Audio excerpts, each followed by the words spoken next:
YouTube, Kurt Curtis. In today's video, we're going to be going over the preview for 2025 Upper Deck AEW. This preview was actually released like quite a while ago, but as we know with Upper Deck products, we're not going to see this set for probably 6 to 9 months would be my guess. Hopefully I'm wrong.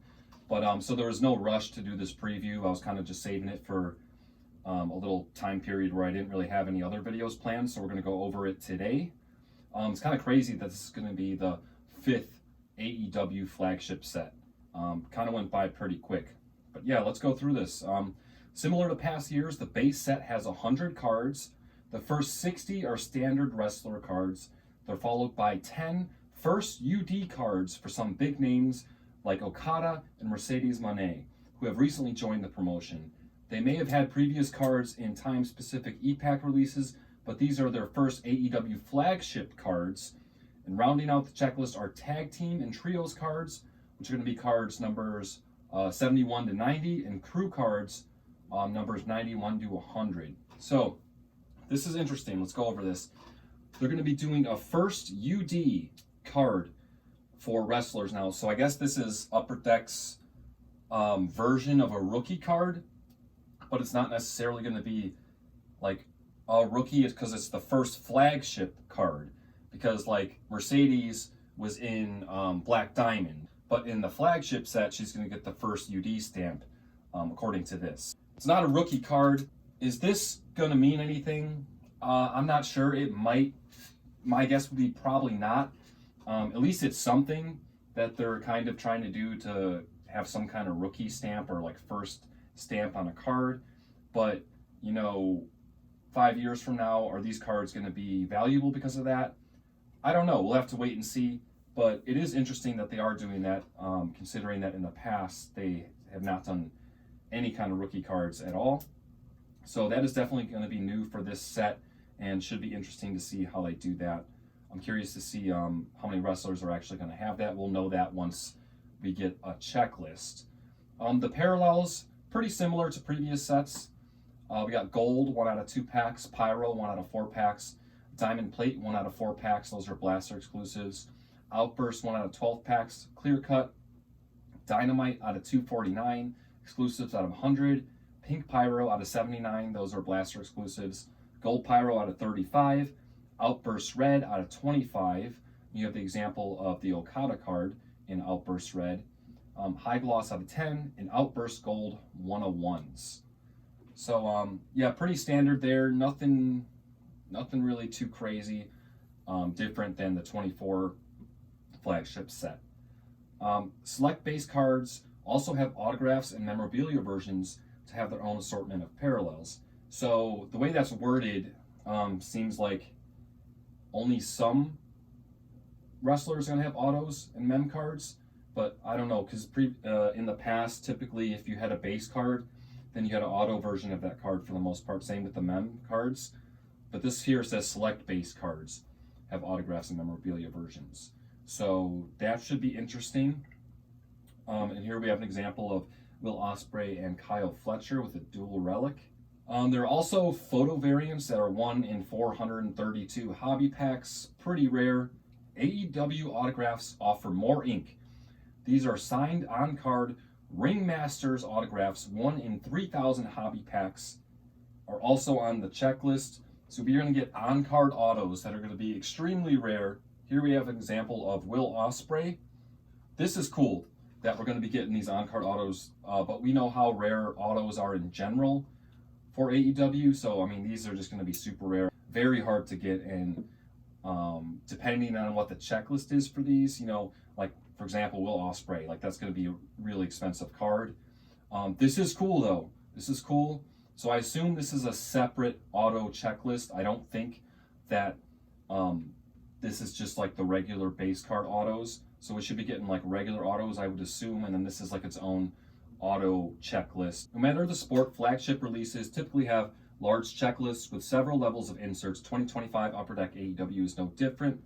UD Canvas returns with different stock and a focus on photography. Standard cards are 1 in 4 packs, so that's basically how they've always been doing it, while short prints are 1 in 30. So last set in 2024, we didn't have a short print version of the UD Canvas cards. The year before we had like the black and white, and the year before that we had gold, and there's short prints.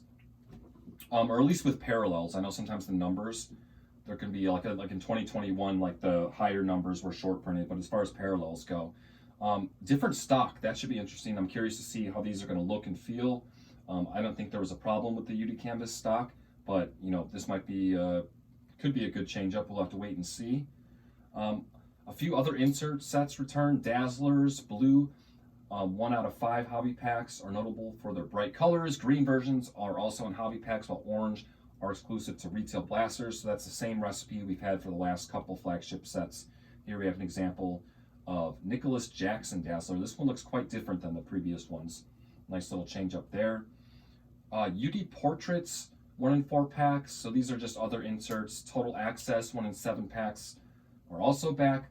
Both have blue parallels out of 25, green parallels out of 10, and gold 1 of 1s.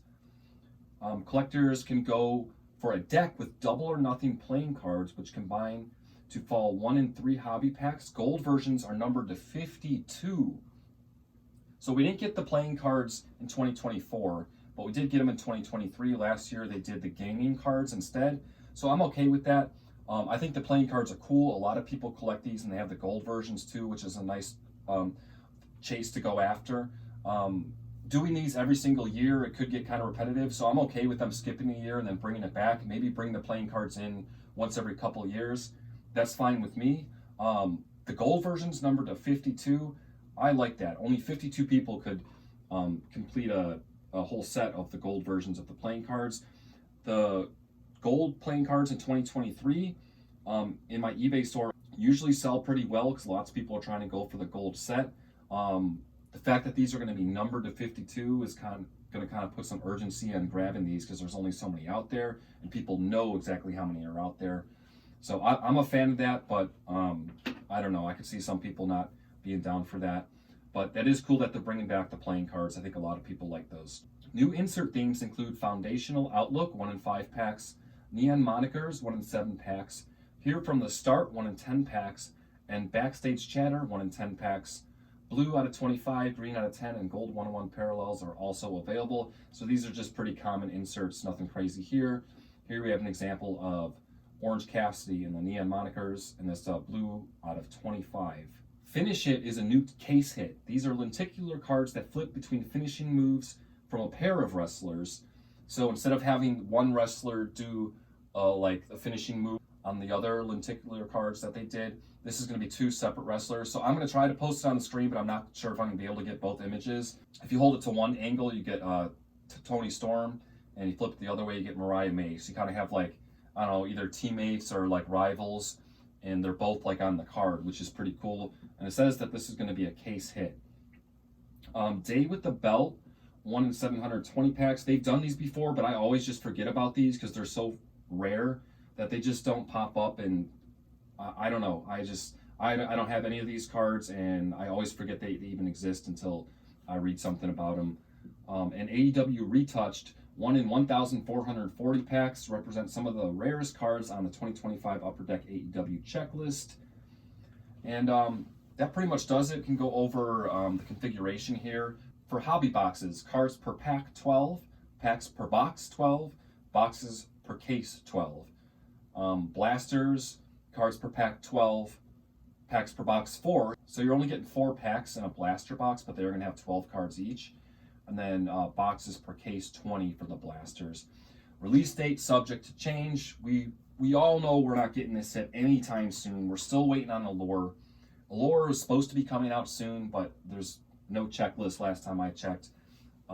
So I don't know. We're not getting this for quite a while. I hope I'm wrong, but just based on the last years of Upper Deck's history on releasing product, this isn't coming out anytime soon. I'm sure everything I'm talking about today, people will forget about by the time this set actually comes out.